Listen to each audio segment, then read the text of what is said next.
Hey guys, how's it going? My name is Adam. Today I'm going to show you how to disable announce calls on iPhone. So first of all, what you need to do, you need to go ahead to your browser.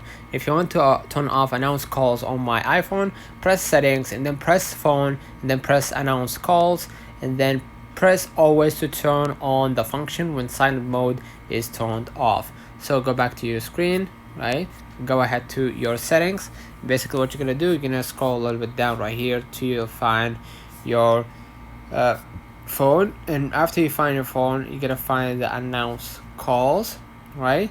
So after you find the announce calls right here, just go ahead and click on it and you're gonna turn it off and never announce incoming calls right here. All right, so basically you can turn it on, right, and always announce incoming calls with second generation AirPods and some Beats headphones are connected. You can answer a call without saying hi Siri. So let me know in the comments if this video helped you. Don't forget to like and subscribe. Thank you for watching.